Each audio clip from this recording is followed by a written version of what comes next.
જીવન કરુણા અને વાત્સલ્યથી બાળકતું હતું. તમને જેવા દોષી અને દ્વેષી જીવો ઉપર પણ પરમાત્માએ પોતાની કરુણાનો ધોધો દર્શાવ્યો છે. મારી સરકાર છે એવી પણ દર્શાવી નથી. કેમ કે પરમાત્માના અંતરની અંદર દોષ કે દ્વેષનો કોઈ અંગ થતો નહીં. એક વાર સમજી વાંચો કે આપણી અંદર એવો મૂળ સ્વરૂપ હોય એવો રિએક્શન આવ્યા વગર રહે. આપણા અંતરની અંદર દોષનો ભરેલા હશે તો સામે વ્યક્તિના આપણને દોષો દેખાય. આપણા અંતરની અંદર ક્રોધ ભરેલો હશે તો સામે વ્યક્તિમાં પણ આપણને ક્રોધ દેખાય. આપણા અંતરની અંદર દ્વેષ ભરેલો હશે તો સામે વ્યક્તિ પણ દ્વેષી છે એવું દેખાશે. પરમાત્મા મારી દેહને ચંદ્રકોશી નાગની અંદર પણ કસાયેલા બંધન એટલા માટે નતા થયા કારણ કે પરમાત્મા સ્વયં નિષ્કસાઈ હતા. પરમાત્માને ક્યારે દ્વેષ હતો નહીં અને એના ઉપર પણ મારો ભાર કરવા બતાવી હતી. જે કોઈ બી તત્વ આપણી અંદર હોય એ બધું હંમેશા બહાર આવતું હોય છે. આપણી ભક્તિ પણ એવી ચીજ થતી હોય છે અને સામે દેખાતું પણ આપણને એવું હોય છે. એટલી એક વ્યક્તિ હોય આપણને એમ લાગે કે સાવ બેવકૂફ છે અને બીજી ઘર પાર્ટીને પૂછો તો કે એના જેવો સારો માણસ દુનિયામાં કોઈ નથી. એટલી એક વ્યક્તિ માટે જુદા જુદા અભિપ્રાયો આવે. એ વ્યક્તિને આભારી છે કે ગુનાની વ્યક્તિને આભારી છે. આપણો પ્રયત્ન વ્યક્તિને સુધારવાનો છે. આપણો પ્રયત્ન આપણી વ્યક્તિને સુધારવાનો. જ્યાં સુધી જાતને સુધારવાનો પ્રયાસ નહીં થાય ત્યાં સુધી જગતને સુધારવાની વિચારણા પણ આપણે કરી શકીએ નહીં. પણ આપણી વાત એવી છે કે જગત આખું સુધરી જાય હું કોઈએ લબાડે ઉભો ચાલુ છું. આપણા એવા જ ભાઈ આ આવો છે આ થયો અને આમ કર્યું ને આને તેમ કર્યું આવી પરિભાષામાં આખું જીવન આપણું નીકળી જાય. પણ મારામાં કેટલા દોષ છે, મારામાં કેટલા દેશ કરેલા છે. કોઈ વાત આપણે એ કરવી છે કે દેવાદીને પરમાત્મા વાદી છે એટલે કરુણા એટલી અક્રમ ખાસ સમજતી હતી કે ગમે તેવા રેતીને ખેતોથી આંકડાઓ પણ ભગવાનની સામે આવ્યા. ગોતાળો પણ આવ્યો અને ભગવાનની સામે ભગવાનનો પણ આવ્યો. કોઈએ કાઢવા પીડા ઢૂંઢવાના કામ પણ કર્યા અને કોઈએ જમણી ઉપર ભગવાનને સર્જાવાના કામ પણ કર્યા. કોઈએ ગાડી ખબર પણ કરી તો કોઈએ સિતારી ટુકડાઓ પણ પરમાત્માની સામે છોડ્યા. પણ આ બધાની સામે સમજા તો એક વસ્તુ સમજો કે અંગ્રેજીમાં એક કહેવત છે We are going to others only when we are done in ourselves.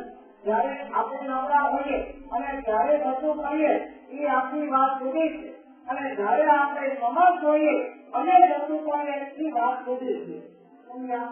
એકની જ્યાં રસોઈ થતી હતી અને રસોઈમાં રોટલીનો ધક્કો પડ્યો હતો તે ત્રણ જણા જે ધ્યાન હતા તે જમવા બેસવાની તૈયારી કરતા હતા. એવાના લાભ જોઈને કોઈ કૂતરું આવી ગયું. છોકરીની રોટલીનો ધક્કો હતો. મોઢામાં લઈને કૂતરું ભાગ્યું અને શેઠને ખબર પડી કે કૂતરું 25 રોટલીનો ધક્કો લઈને ભાગ્યું છે. શેઠ પણ એની પાછળ પડ્યા. કોની પાછળ દોડ્યા? એની પાછળ દોડ્યા. આપણે તેની પાછળ દોડીએ છીએ. પરંતુ શાસનપતિમાં એક પ્રત્યે બોલ્યું એક સારા કરોડપતિ લીધે એવા દેખાતા એક ભાઈ રૂપિયામાંથી રૂપિયાને 5 રૂપિયા માટે અડધી કલાક સુધી રિક્ષાવાળા સાથે ખતરનાક ગાડી ઘોડો કરી અને ઝઘડાઓ કર્યા.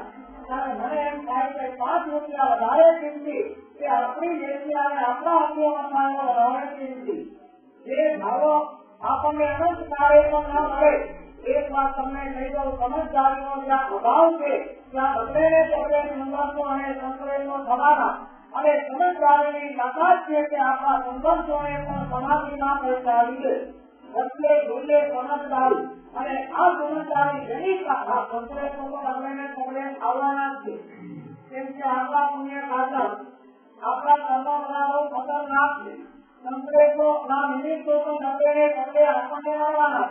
બહુ સરસ મજાની एक कड़ी वाची थी।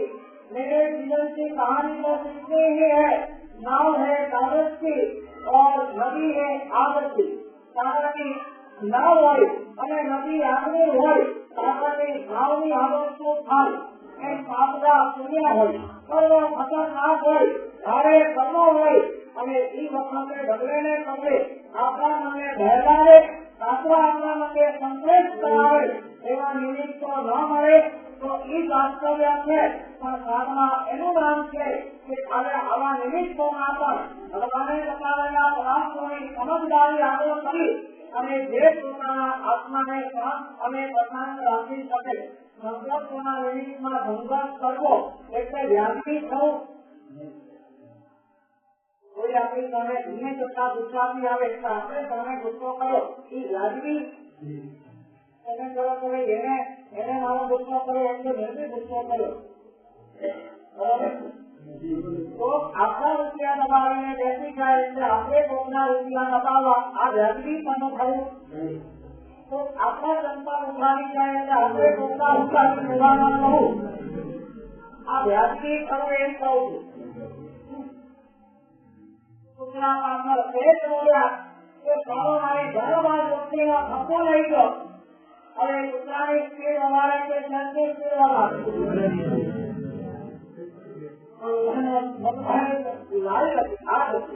આપણે પોતી નથી કરતા ને આપણી ઈચ્છાની દેશની આગને આપણે ખાલી પણ નથી શકતા. કારણ કે સમજદારીનો આપણને અભાવ, સત્સંગનો અભાવ છે, સમાધિની પ્રેરણાનો આપણને અભાવ છે અને મુક્તિની ગંધનાનો પણ આપણને અભાવ છે. આ તત્વોને આપણે હજી સમજ્યા નથી. જીવનની અમૂલ્ય ફળોને આપણે સમજ્યા નથી અને એના ખાતર 5 રૂપિયા માટે રિક્ષાવાળા સાથે અતિ જમા ઝઘડો કરનાર એટલો દયા પાત્ર છે. એના કરતા અનેક ઘણા દયા પાત્ર આપણે છીએ કે કિંમતીમાં કિંમતી આ મનુષ્ય બહુ ગયા પછી આવા સંઘર્ષો, સંપ્રેષો અને સમાધિની સામગ્રીઓની પાછળ આપણે એને વેચી નાખતા હોઈએ. આગળ મોડામાં વસ્તીનો ઘી વાળો થપ્પો વસ્તી કરવા બાકી ઘી ટપક ટપક થતું જાય એટલે રોટલી એટલે પોતાના માટે બનાવતા હતી અને જસાઈને બીજું તમને ઘી નાખશે. લોકોને કોઈ આપે ના મારામાં ઘી નાખશે કેમ કે નોકર તો નોકર છે, માણસ થોડો અને હું શેઠ છું. એક વાત સમજી રાખજો, આનાથી વધારે સમયથી પહેલા કોઈને મળતું નથી. બહુ મજાની વાત તમને કહું. અમે લોકો આપનારે ભગવાન છીએ. ગોત્રીની માંગણી બેઠી હોય, શિષ્યો ભક્તિ વાળા હોય, ચારે બાજુની ધર્માધિકાર સમજા જાત જાતની ભાતભાતની ગોત્રી આવેલી હોય, પાત્રા અમારી નજીક જ પડ્યા હોય અને પડ્યા પછી સમજા તેમને આચાર્યનો એક સન્માન છે. અમને એમ થાય સમજા કોઈ વસ્તુ લેવી હોય ભાવતી હોય અને પાત્રીના દુષ્કર જાણવી નથી હોય, અમને એમ થાય કે আমরা થોડો વાપરીને લઈશું અને લેવા જોઈએ એને લેવા આપી ગતિ પણ ખબર ના હોય. એટલે એ લોકોને કઈ સમજ થાય હું આજે બધું લઈ લીધું છે, હવે તું આજે કઈ જરૂર નથી આ વખતે અમને પણ ભગવાનના પદાર્થો ઉપર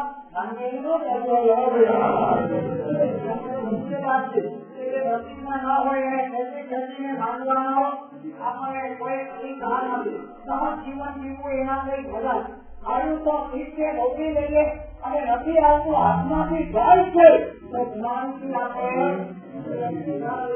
આપણા નસીબનું હોય એ કોઈ લઈ જવાનું નથી અને નસીબમાં નહીં હોય તો આખી જિંદગી ઉદાહરણ કર્યા પછી પણ પાછું આવવાનું નથી. આગળ કૂતરો જાય પાછળ પેટ જાય ધ્યાન વાળા નાટક જોતા જાય.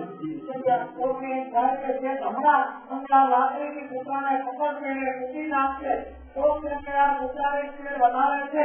આ પેટ પકડી શકવાના નહીં. બધો કિલોમીટર છે બોલ્યા તો ખરા તો હવે લાગ્યું કે આ કૂતરો પકડાય એમ નથી.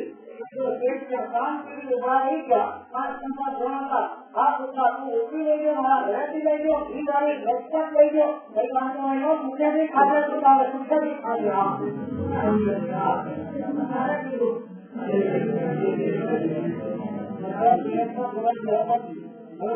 આ કૂતરો હાથમાં નથી. જો હાથમાં આવ્યો હોત બોલો બોલો બોલો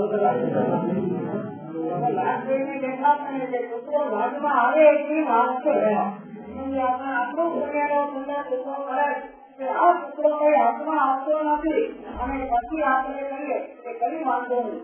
પરમાત્મા ભાવે છે ભક્ત મળે સમર્થ હતા બધી તાકાત પરમાત્મામાં આપી અતુલ ગરીબ સંપત્તિઓના પીવું છે તે પરમાત્મા હતા. ભૂખ મારે અને કઈ પુસ્તકો બતાવે વિચાર કરીને પુસ્તકો બતાવે શરીરમાં હવા અને પાણીથી ઘણા ઉપકરણો બતાવે એવી પ્રચંડ તાકાત આ પરમાત્માની હવા થતા હતા. હલકામાં હલકા અને પુત્ર વ્યક્તિઓનું કામ પરમાત્માએ બહુ ગુમાવી અને ગૌરવપૂર્વક કામ કર્યું. કારણ કે પરમાત્મા સમજતા હતા કે આ મારો દેશી નથી, આ મને હેરાન કરનાર નથી, મને હેરાન કરનાર અંદરના કાર્યાઓ શોધતા હોય છે. મારી નજર તો એની તરફ રાખવી છે, મારે એને દૂર કરવા છે, મારે એવા હિસાબ કિતાબો પૂછતા કરવા છે અને જ્યાં સુધી આ અંદરના હિસાબ કિતાબો પૂછતા નહીં થાય ત્યાં સુધી બહારના ગમે તેટલા પ્રયત્ન હું કરીશ તો પણ આ દુઃખો જવાના નથી. હું તમને સરસ મજાનો પગાર આપું કે આખો પ્રયત્ન એમાં બોલો આખી જિંદગીના આપણા પ્રયત્ન તેના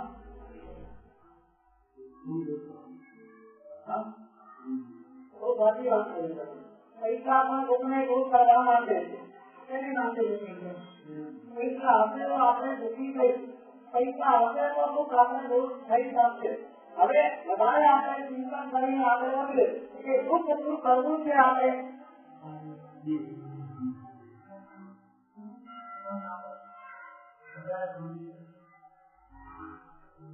પૈસા દેતા હોય એટલે બજારમાં તમારા જવું પડે. કારણ કે તમને ખબર છે કે સુખ જોઈતું હોય તો રૂપિયા વગર મળશે નહીં. એ સુખ માટે રૂપિયા તમે સાધનના એ દુઃખને દૂર કરવાનો પ્રયત્ન હોય તો સૌથી પહેલા નંબરમાં આપણે સમજવું પડે કે આ સુખ આવે છે ક્યાંથી. હું તમને એક નાનકડી ભેદ બતાવું કે સુખ અને કષ્ટ આ બે વસ્તુ એક છે કે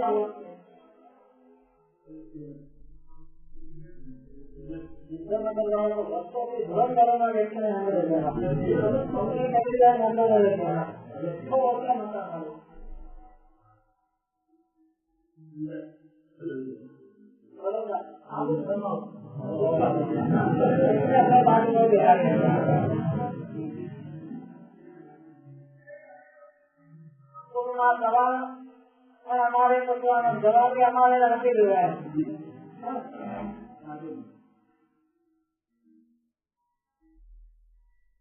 तो माने सवाल दुख हमें कष्ट वस्तु एक से अलग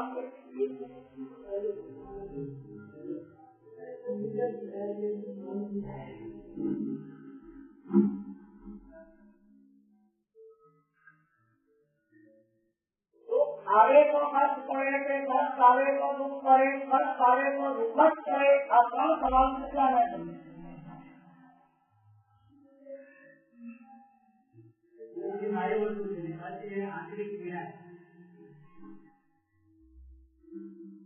उनको बोला बोले कौन कष्ट बाह्य से અને સુખ માંથી અંતર.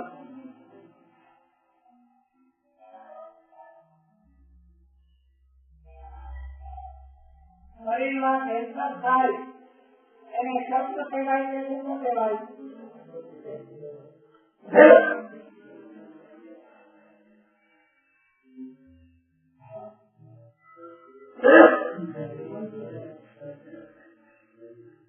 કષ્ટ પડે એટલે માણસ દુઃખી થાય એકાંત નિયમ કરો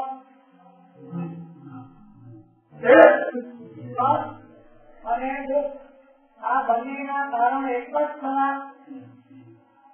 તારી સામે દુઃખો અહીંયા રાખો તો રંગ આપો. જો કષ્ટ ને તો ખબર હોય તો કષ્ટને રાખનારા કારણોને કોઈ ભિન્ન હોય.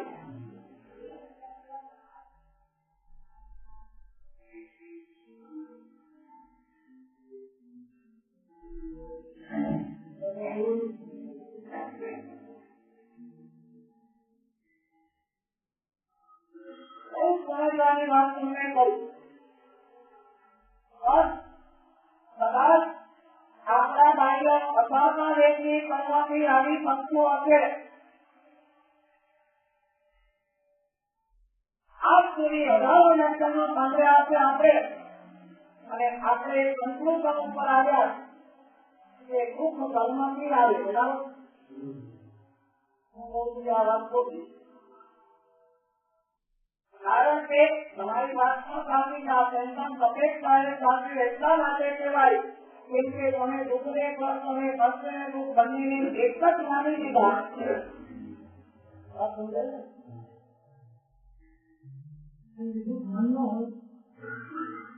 હજી અમારે 15 દિવસ રહેવું છે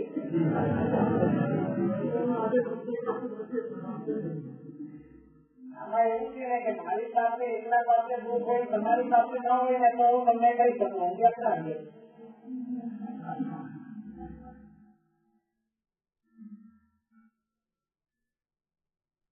સંસાર એટલે દુઃખનો પર્યાય છે વ્યક્તિ માત્ર પતિ પર દુઃખની અનુભૂતિ કરે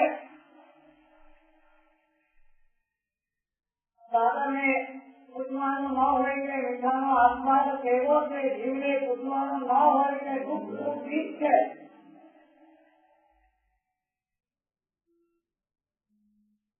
દુઃખ અને કષ્ટને આપણે એક માની લીધા અને એના જ કારણે જયારે પણ દુઃખ આવે દુઃખ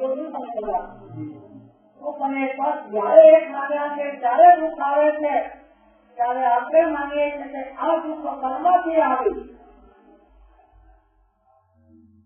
પણ હકીકત એ છે કે દુઃખ કર્મથી નથી આવતું પણ ભાઈયાનું એક કષ્ટ છે એ માત્ર અસાતા વ્યક્તિ નામના કર્મથી આવે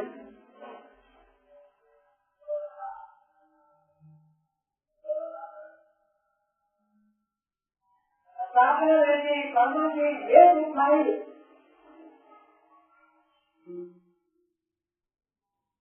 એ કષ્ટ આવ્યું એ દુઃખ હોય એવો કોઈ એકાંત નિયમ નથી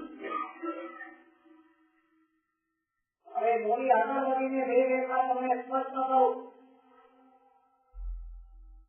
વસ્તુ આવે છે માત્ર ને માત્ર આપણા અતુટ કર્મના ઉદયથી અને દુઃખ આવે છે માત્ર ને માત્ર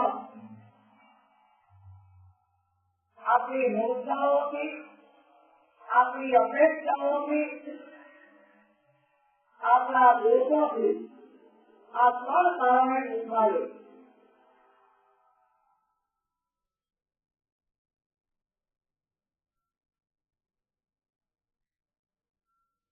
વસ્તુ જોઈએ અને ન મળે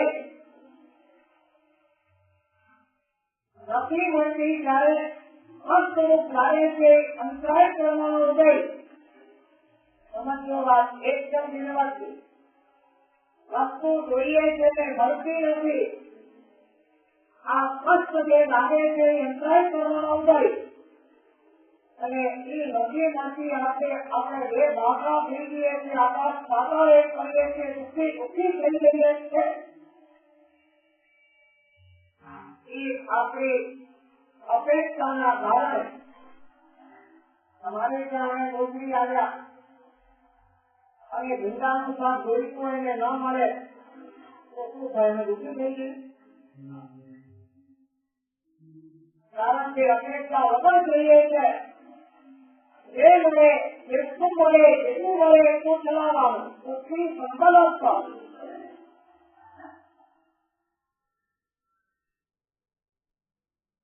દુઃખ અને કષ્ટને ભેદને કારણે કારણ પરમાત્મા નાગીર ઉપર કષ્ટોની ઘણી પરિસ્થિતિ પણ પરમાત્મા મુશ્કેલ હતા કારણ કે પરમાત્મા તૈયાર હતા આપણે નાના કષ્ટોમાં પણ દુઃખી દુઃખી થઈ જઈએ છીએ કારણ કે આપણી તૈયારી નથી આ કષ્ટો આવતા જ જોઈએ ઘણા કર્મો ખતરનાક છે આપણે તેને બહુ ભ્રમણાઓમાં રાખીએ મને કઈ થવું જ નથી મારું પુણ્ય બહુ તેજ છે આપણને કોઈ શરીરની તકલીફ થાય જ નહીં આપણને કોઈ ધંધામાં ક્ષેત્રે જ નહીં આપણા રૂપિયો કોઈની ઓછો થાય જ નહીં સમાજમાં આપણા માન પાન પણ ક્યારે ઓછા થાય જ નહીં આવી એક ભ્રમણામાં આપણે જ આપીએ છીએ અને જ્યારે એના કરતા વિપરીત પરિણામ આવે છે ત્યારે રૂકી આપણે થઈ જઈએ.